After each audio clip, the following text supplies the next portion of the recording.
नमस्कार विद्यार्थी मित्रांनो, स्वागत आहे तुमचं SK MPSC अकॅडमी या आपल्या यूट्यूब चॅनलमध्ये। आज दिनांक 4 ऑक्टोबर वार आहे बुधवार, तुमच्यासाठी घेऊन आलो आहे संपूर्ण वृत्तपत्र विश्लेषण। तर आजच्या या अंकामध्ये आपण सार्वजनिक आरोग्य व्यवस्था, त्याचबरोबर ऑक्टोबर हिट म्हणजे काय, आनंदाचा शिधा, ॲमेझॉन नदी आणि आर्थिक विकास दर या ज्या महत्त्वपूर्ण संकल्पना आहेत आणि त्या संबंधित ज्या काही न्यूज आलेल्या आहेत त्या सर्व न्यूजची लोकसत्ता वृत्तपत्राच्या माध्यमातून या ठिकाणी आपण इन डिटेलमध्ये त्याचं विश्लेषण ॲनालिसिस करणार आहोत। चला तर जी काही आपली डिस्कशन आहे तिला या ठिकाणी आपण सुरुवात करूया। या ठिकाणी जी पहिली न्यूज आहे ती सार्वजनिक आरोग्य व्यवस्थेसंदर्भात आहे। न्यूज अशी आहे, मृत्यूचे तांडव सुरूच। आपण कालच डिस्कस केलं होतं की नांदेड या ठिकाणचे जे काही रुग्णालय आहे सरकारी, त्या ठिकाणी मोठ्या प्रमाणावर 24 तासामध्ये 24 रुग्णांचा मृत्यू झाला होता। यामुळे जी काही सार्वजनिक आरोग्य व्यवस्था आहे त्या सार्वजनिक आरोग्य व्यवस्थेवर एक प्रकारचं प्रश्नचिन्ह त्या ठिकाणी निर्माण झालं होतं। ती न्यूज ताजी होती का नाही, तोच छत्रपती संभाजीनगर मधील जे काही घाटी रुग्णालय आहे त्या ठिकाणी 24 तासामध्ये 18 रुग्णांचा या ठिकाणी मृत्यू झाला आहे आणि त्याचबरोबर नांदेडमध्ये आणखी 11 रुग्णांचा या ठिकाणी मृत्यू झालेला आहे। मग या ठिकाणी सार्वजनिक आरोग्य व्यवस्थेवर एक मोठे प्रश्नचिन्ह निर्माण झाले आहे, कारण या सार्वजनिक आरोग्य व्यवस्थेच्या माध्यमातून जे काही रुग्ण उपचार घेत आहेत ती रुग्ण गरीब कुटुंबामधील आहेत।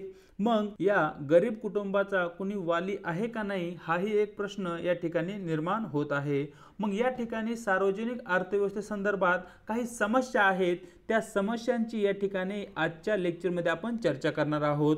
तर यामध्ये सर्वात प्रथम जी समस्या आहे ती म्हणजे अपुरे वैद्यकीय कर्मचारी। मग यामध्ये डॉक्टर्स असतील, नर्स असतील, हे जे मनुष्यबळ आहे ते अपुरे आहे जर आपण सार्वजनिक इस्पितळ किंवा हॉस्पिटलचा विचार केला तर। त्याचप्रमाणे जे काही ग्रामीण भाग आहे, ग्रामीण भागात तर जी स्थिती आहे अतिशय दयनीय असलेली या ठिकाणी आपल्याला दिसते। त्यामध्ये कर्मचारी असतील, पायाभूत सुविधा म्हणजे जे दवाखाना आहे त्या दवाखान्याची इमारत ही या ठिकाणी कसल्याही प्रकारच्या सुविधा नाही आहेत। त्याचबरोबर एकूण जेवढे काही डॉक्टर आपल्या देशामध्ये उपलब्ध आहेत त्याच्या 78% डॉक्टर हे शहरी भागामध्ये कार्य करत आहेत आणि शहरी भागातील जी लोकसंख्या आहे ती आहे 30%। म्हणजे देशाचे एकूण 78% जी डॉक्टर आहेत ते 30% लोकांना सर्व्हिस देत आहेत आणि केवळ 22% डॉक्टर जे आहेत ते 70% जनतेला सर्व्हिस देत आहे। असा हा कुठेतरी विरोधाभास आपल्याला दिसत आहे। ही एक समस्या या ठिकाणी आपल्या समोर आहे। नंबर 2 ची आहे बजेट। जी काही आरोग्य व्यवस्था आहे ती आरोग्य व्यवस्था जर सुधारायची असेल तर सरकारकडून मोठ्या प्रमाणावर चांगल्या प्रकारची वित्तीय तरतूद करणे गरज आहे, पैशाची तरतूद करणे गरजेचे आहे। परंतु जर या ठिकाणी आपण आकडेवारी पाहिली 2020-24 या साली एकूण GDPच्या केवळ 1.2%च निधी हा आरोग्य क्षेत्रावर खर्च केला जात होता, ज्यामध्ये 2017-18 मध्ये वाढ झाली, तो 4% पर्यंत गेलाय। तरीही तो जो निधी आहे तो या ठिकाणी पुरेसा आपल्याला दिसत नाहीये। तर अशा प्रकारे अनेक प्रश्न या ठिकाणी आपल्या सार्वजनिक आरोग्य क्षेत्रामध्ये आहेत। पुढे जर आपण विचार केला तर खऱ्या अर्थाने जे काही बजेट या ठिकाणी आरोग्य क्षेत्रासाठी अलोकेट केलं जातं त्याचा खऱ्या अर्थाने त्या या ठिकाणी वाढ झालेली नाहीये। आपल्याला माहिती आहे की भारताची अर्थव्यवस्था ही प्रतिवर्ती 6 ते 7% या दराने वाढ होत आहे। मग त्या दरामध्ये जे काही बजेट आहे ते बजेट वाढलेले नाहीये आणि त्याचबरोबर जो काही तूट असलेला ग्रामीण भाग आहे त्या ग्रामीण भागामध्ये सार्वजनिक आरोग्याच्या सुविधाची पूर्णपणे वाताहत झालेली आहे। भारताच्या इतर भागापेक्षा तुलनेने जर विचार केला तर जे काही दक्षिणेकडील राज्य आहे, ज्यामध्ये तमिळनाडू असेल, कर्नाटक, महाराष्ट्र, केरळ या राज्यामध्ये आरोग्याची स्थिती थोड्याफार प्रमाणात तरी बरी आहे। परंतु जे काही उत्तरेकडची राज्य आहेत, उत्तर प्रदेश, बिहार, मध्य प्रदेश या राज्यामध्ये तर आरोग्याच्या व्यवस्था तुम्ही या ठिकाणी नाही असं म्हणू शकताय। पुढची जी समस्या आहे ती आहे पायाभूत सुविधांचा अभाव. पायाभूत सुविधांचा अभाव म्हणजे या ठिकाणी जर एखादा दवाखाना असेल तर त्या दवाखान्यासाठी असणारी जी काही इमारत आहे ती चांगल्या प्रकारची आहे का, त्या ठिकाणी आवश्यक असणारे जे काही साधने आहेत, उपकरणे आहेत, ती उपकरणे त्या हॉस्पिटलमध्ये अवेलेबल आहेत काय, त्या हॉस्पिटलमध्ये ऑक्सिजनची व्यवस्था आहे काय, त्या हॉस्पिटलमध्ये MIR किंवा एक्सरे यासारख्या सुविधा आहेत काय. तर या ज्या पायाभूत सुविधा आहेत त्या पायाभूत सुविधांचा अभाव आपल्याला मोठ्या प्रमाणावर सरकारी हॉस्पिटलमध्ये दिसतो. याची तीव्रतेने जाणीव आपल्याला कोविड-19च्या महामारीच्या काळामध्ये जाणवली, जेव्हा रुग्णांचा या हॉस्पिटलमध्ये अतिरिक्त भार निर्माण झाला आणि आपली जी पूर्णच्या पूर्ण आरोग्य व्यवस्था आहे ती मोडकळीस आली होती, ती पूर्णच्या पूर्ण त्या ठिकाणी कोलमडली होती. त्याचबरोबर आपल्या देशामध्ये मोठ्या प्रमाणावर वैद्यकीय पर्यटनही होत आहे. वैद्यकीय पर्यटन म्हणजे काय, भारत हा आरोग्याच्या क्षेत्रामध्ये झपाट्याने विकास करणारा देश आहे. भारतामध्ये उपचार घेण्यासाठी इतर देशातूनही नागरिक आपल्या देशामध्ये येतात. भारतामध्ये ते उपचार घेण्यासाठी का येतात, तर भारतामध्ये जो काही उपचार घेतला जातो त्याची गुणवत्ता चांगली आहे आणि या ठिकाणी येणारा जो काही खर्च आहे तो खर्च कमी आहे. परिणामी पाकिस्तान, बांगलादेश, इव्हन युरोपियन कंट्रीजमधले जे काही देश आहेत त्या ठिकाणचे नागरिक भारतामध्ये उपचार घेण्यासाठी येतात. यालाच आपण वैद्यकीय पर्यटन किंवा परदेशी पर्यटन रुग्ण असेही म्हणतो. मग या ठिकाणी सरकारने अशा प्रकारचे जे काही वैद्यकीय पर्यटन आहे ते पर्यटन वाढावे यासाठी एक धोरण आखून त्या ठिकाणी सरकारने प्रोत्साहन देण्याचं कार्य केलंय. त्याचबरोबर सरकारने विमा कवच असलेले रुग्ण आणि विमा कवच नसलेले जे काही घरगुती रुग्ण आहेत त्यांनाही कुठेतरी या सार्वजनिक सेवामध्ये सामील करण्याचा प्रयत्न केला आहे. परंतु या ठिकाणी ज्या काही पायाभूत सुविधा आहेत त्यांचाच जर विकास होत नसेल तर या ठिकाणी वैद्यकीय पर्यटन असेल किंवा जे काही घरगुती रुग्ण आहेत त्या रुग्णांना या ठिकाणी आपण चांगल्या दर्जाच्या सेवा कशा प्रकारे प्रोव्हाइड करू शकू, हा एक तो त्या ठिकाणी प्रश्न आहेच. चलूया पुढे जर पाहिलं तर पुढची समस्या सेम आहे. सार्वजनिक आरोग्य पायाभूत सुविधा सध्या तरी ढासळत आहे. देशातील सार्वजनिक आरोग्य सेवांचे जे काही पायाभूत सुविधा आहेत त्या बहुतेक रुग्णांना खास करून खाजगी दवाखान्यामध्ये भेटतात, सरकारी रुग्णालयामध्ये भेटत नाहीत. आणि जे काही गरीब रुग्ण आहेत त्यांना मोठ्या प्रमाणावर त्यांच्या उत्पन्नाचा एक मोठा हिस्सा या ठिकाणी या खाजगी दवाखान्यामध्ये खर्च करावा लागतो. परिणामी त्यांचे जे कुटुंब आहे ते दारिद्र्य रेषेच्या बाहेर येण्यास या ठिकाणी बऱ्याचशा अडचणी निर्माण होत आहेत. ऑलरेडी आपण चर्चा केली की जे काही उत्तरेकडील राज्य आहेत त्या राज्यामध्ये आरोग्याच्या सेवा या केवळ नाममात्र आहेत. त्या ठिकाणी प्राथमिक आरोग्य केंद्रे आणि जी काही उपकेंद्रे असतात ती व्यावहारिकदृष्ट्या अस्तित्वातच दिसत नाहीयेत. म्हणजे त्या ठिकाणी पूर्णच्या पूर्ण उत्तर भारतामध्ये जी काही आरोग्य व्यवस्था आहे ती कोलमडलेली या ठिकाणी आपल्याला दिसते. पुढचा जर विचार केला पुढे आपण खाजगी दवाखान्यांची नेमकी भूमिका काय आहे, तर भारतातील सुमारे अंदाजे 70% आरोग्य सेवा या खाजगी क्षेत्राकडून पुरवल्या जातात. एकूण आरोग्य सेवा खर्चाच्या 70%हून अधिकचा खर्च हा खाजगी क्षेत्राकडून केला जातो. म्हणजे सरकार केवळ 30% रुग्णांनाच या ठिकाणी सेवा प्रोव्हाइड करत आहे. एकूण खर्चाच्या केवळ 30%च खर्च या ठिकाणी सरकार आरोग्य क्षेत्रावर करत आहे. अशा प्रकारचा त्या ठिकाणी परिणाम आपल्याला दिसतो. परंतु जर पुढे इन डिटेलमध्ये आपण पाहिलं जी काही शहरे टियर 3 टियर 2 म्हणजे जी छोटाली शहरे असतात त्या शहरामध्ये म्हणाव्या त्याप्रमाणे खाजगी रुग्णालयांचीही त्या ठिकाणी स्थापना झालेली नाहीये. जे काही टियर 1चे शहरे आहेत, मग दिल्ली असेल, मुंबई असेल, बेंगळुरू, भुवनेश्वर, पुणे ही जी मोठाली शहरे आहेत या मोठाली शहरामध्ये सुपर स्पेशलायझेशन कडे कल असलेली विविध हॉस्पिटल्स इस्टॅब्लिश होत आहेत. म्हणजे देशाची जी महानगरे आहेत त्या ठिकाणीच आरोग्य सुविधा आणि त्यांचा विकास होताना दिसत आहे. परंतु जो काही ग्रामीण भाग आहे, जो काही दुर्गम भाग आहे, तो दुर्गम भाग या ठिकाणी पूर्णपणे या आरोग्य सेवापासून वंचित असलेला या ठिकाणी आपल्याला दिसत आहे. तर अशा प्रकारे ज्या काही सार्वजनिक आरोग्य व्यवस्था आहे तिच्यावर असणारे जे काही समस्या आहेत यांची या ठिकाणी आपण चर्चा केली आहे। पाहूया पुढची न्यूज। पुढची न्यूज ही ऑक्टोबर हिट संदर्भात आहे। ऑक्टोबर हिट म्हणजे काय, तर हा जो पॉइंट आहे तो या ठिकाणी आपल्याला समजून घ्यावा लागेल। सर्वप्रथम न्यूज पाहूया। ऑक्टोबर हिटचे चटके यंदा अधिकच, याचा अर्थ येणाऱ्या कालावधीमध्ये ऑक्टोबरमध्ये जे काही तापमान आहे ते तापमान अधिक राहील अशा प्रकारचा अंदाज हवामान खात्याने वर्तवलेला आहे। तर या ठिकाणी जो काही ऑक्टोबर हिट आहे याची जर स्पष्ट शब्द अगर सिंपल शब्दामध्ये तुम्हाला सांगायचं झालं तर ऑक्टोबर महिन्यामध्ये होणारी जी काही तापमान वाढ आहे त्याला आपण ऑक्टोबर हीट असे म्हणतो। ऑक्टोबर महिन्यामध्ये होणारी तापमानातील वाढ।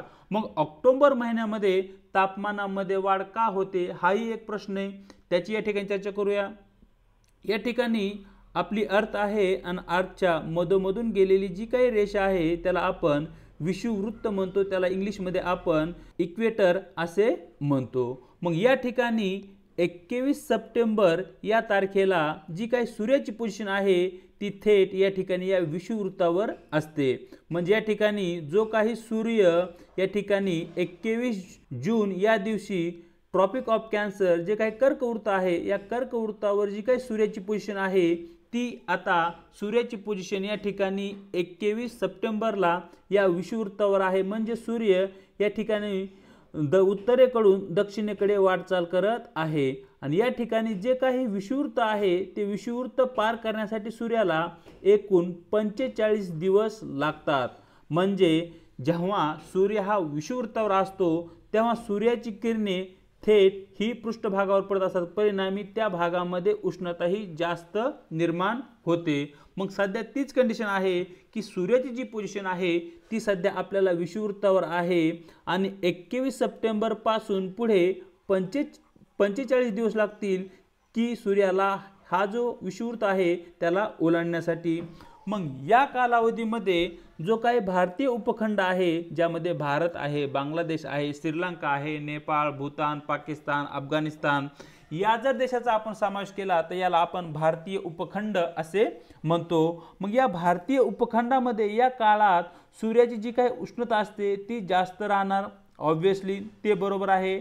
मग याच्या मागचं कारण काय आहे तर यावेळी जे काही मोसमी वारे आहे ते परत गेलेले असते आणि जे आकाश आहे ते पूर्णच्या पूर्ण निरभ्र असते। म्हणजे आकाशामध्ये जे काही ढग आहेत ते पूर्णच्या पूर्ण या ठिकाणी गायब झालेले असतात। मग यामुळे काय होते, या ठिकाणी जो काही सूर्याचा प्रकाश आहे तो थेट जमिनीवर पडतो आणि त्याच वेळी हवेत आर्द्रतेचे प्रमाणही कमी असते। हवेत आर्द्रतेचे प्रमाण कमी असणे म्हणजे जी हवा आहे ती बाष्पयुक्त नसणे किंवा हवेमध्ये जे काही पाण्याचे प्रमाण आहे पाण्याचे प्रमाण कमी असणे यालाच आपण हवेमध्ये आर्द्रतेचे प्रमाण कमी असणे असे म्हणतो। परिणामी या ठिकाणी सूर्याची जी काही किरण आहे ती थेट जमिनीवर पडतात आणि याचमुळे या कालावधीमध्ये कमाल तापमान वाढताना आपल्याला दिसते, ज्याला की आपण ऑक्टोबर हीट असे म्हणतो। आणि नोव्हेंबरच्या सुरुवातीला या ठिकाणी आपल्याकडे हिवाळा सुरू होतो आणि त्यानंतर तापमान पुन्हा खाली यायला किंवा कमी व्हायला सुरुवात होते। तर अशा प्रकारे या ठिकाणी जी न्यूज आहे या वेळची ती अशी आहे की या महिन्यामध्ये ऑक्टोबर हीटच्या दरम्यान जी काही तापमान आहे ते इतर वर्षाशी तुलना करता अधिक राहील अशा प्रकारची एक बातमी या ठिकाणी हवामान खात्याने दिली आहे। तशा प्रकारचा अंदाज हवामान खात्याने व्यक्त केलेला आहे। या ठिकाणी नेमका ऑक्टोबर हीट काय आहे याविषयी तुम्हाला क्लिअर आता समजले असेल। चलूया पुढच्या न्यूजकडे। पुढची न्यूज ही आनंदाचा शिधा संदर्भात आहे। न्यूज अशी आहे, आनंदाचा शिधामध्ये मैदा आणि पोह्याचा समावेश। तर सर्वप्रथम आनंदाचा शिधा हा नेमका काय प्रकार आहे याविषयी आपल्याला माहिती असलं पाहिजे।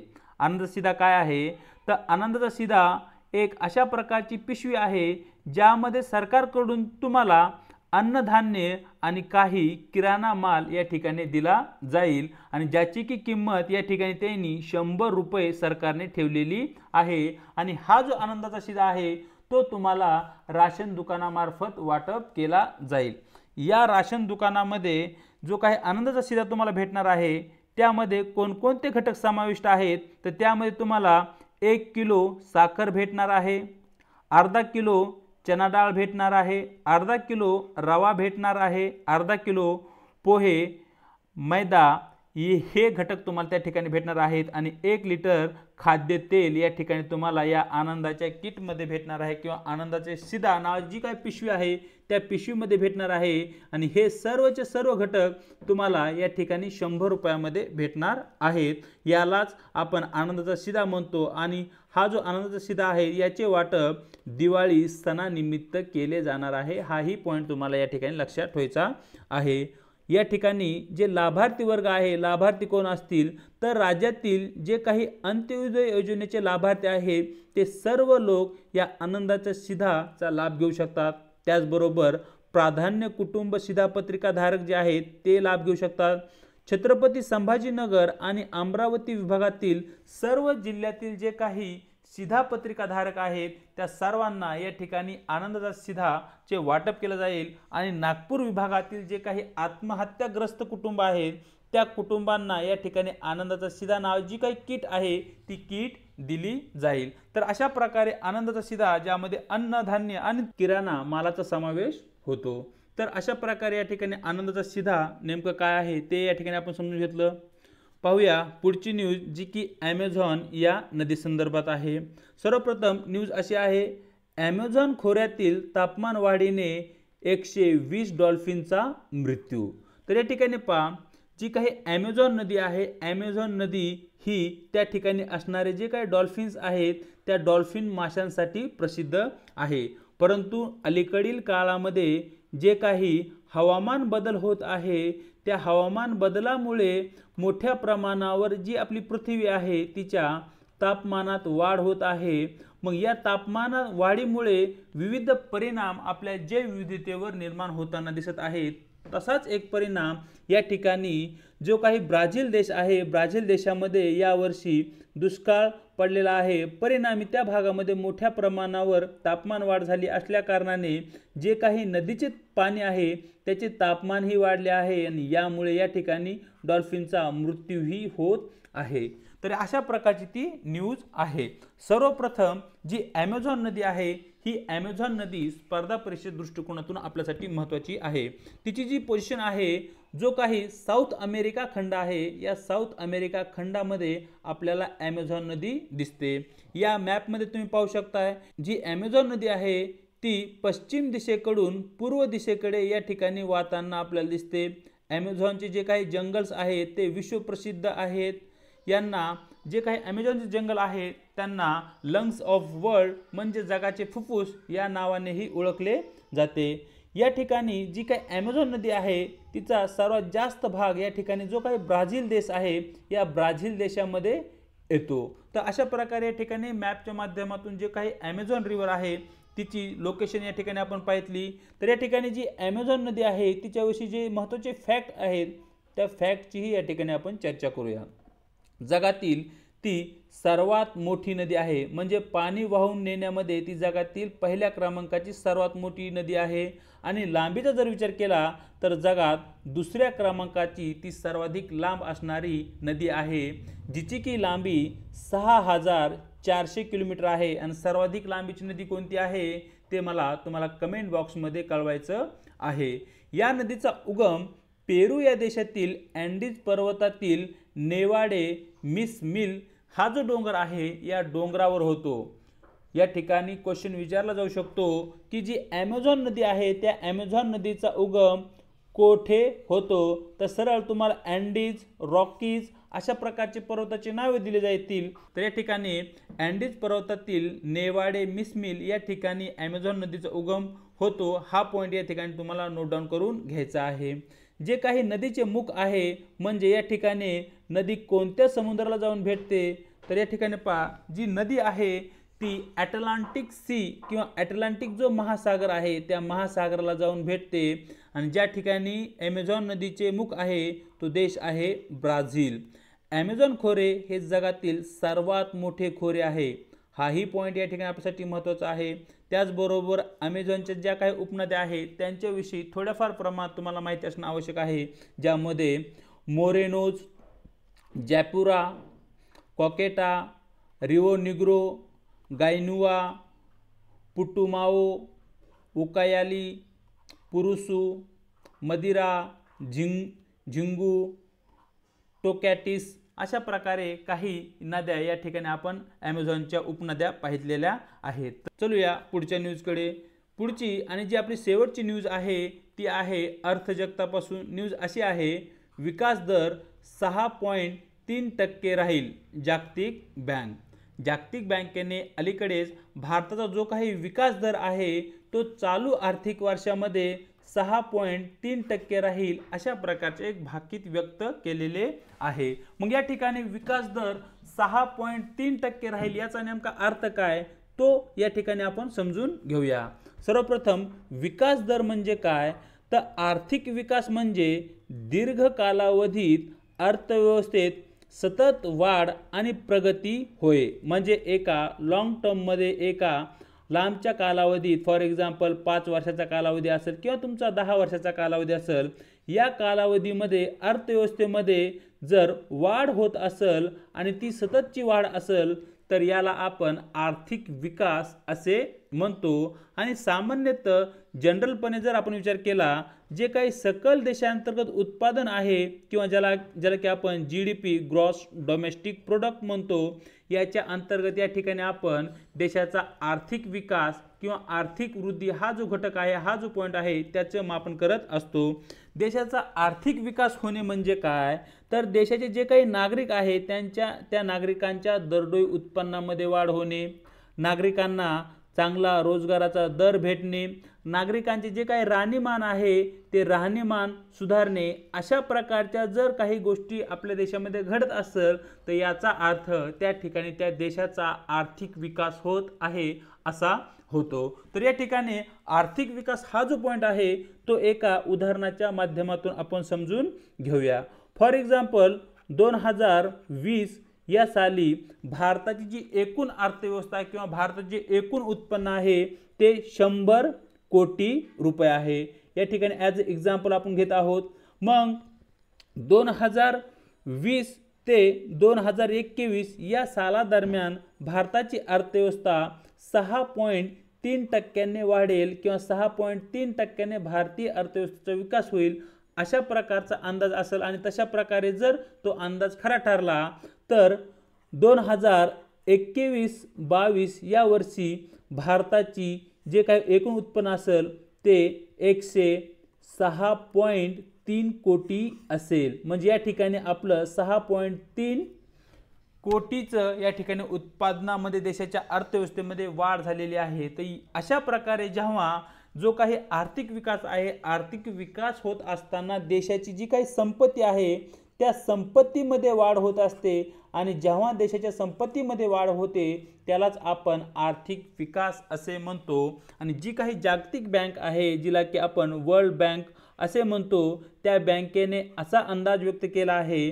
की येणाऱ्या चालू आर्थिक वर्षामध्ये जो काही भारताचा विकास दर आहे तो 6.3 राहील आणि आर्थिक विकास किंवा आर्थिक वर्ष जे आपल्याकडे आहे भारतामध्ये, भारताचे आर्थिक वर्ष हे 31 मार्चला समाप्त होते आणि 1 एप्रिलला सुरू होते। म्हणजे 1 एप्रिल ते 31 मार्चच्या दरम्यान भारताचे आर्थिक वर्ष असते। हा पॉईंट या ठिकाणी आपल्यासाठी महत्त्वाचा आहे। तर अशा प्रकारे मित्रांनो दिनांक 4 ऑक्टोबरचे जे काही महत्त्वपूर्ण वृत्तपत्र डिस्कशन आहे ते या ठिकाणी आपण केलं आहे। व्हिडिओ जर तुम्हाला आवडला असेल तर व्हिडिओला लाईक करायचे, व्हिडिओ संबंधी तुम्हाला काय वाटतं कमेंट बॉक्समध्ये कळवायचे, आपल्या व्हिडिओला आपल्या मित्रांसोबत शेअर करायचे आणि त्याचबरोबर न विसरता या ठिकाणी आपल्या यूट्यूब चॅनलला सबस्क्राईबही करायचं आहे। व्हिडिओच्या डिस्क्रिप्शन बॉक्समध्ये आपल्या चॅनलच्या टेलिग्रामची लिंक देण्यात आली आहे। त्या ठिकाणी ज्या काही PDFs आहेत ज्या आपण डिस्कस करतो त्याच्या PDF तुम्हाला त्या ठिकाणी भेटून जातील। त्या ठिकाणी त्या तुम्ही डाउनलोड करू शकताय आणि जी काही डिस्कशन आपण केली आहे त्याच्या नोट्स त्या ठिकाणी तुम्ही फ्रेमही करू शकताय किंवा ॲज अ नोट्स म्हणूनही त्या PDFचा त्या ठिकाणी तुम्ही वापर करू शकताय। आज इथेच थांबत आहोत, भेटूया एका नवीन व्हिडिओ सोबत।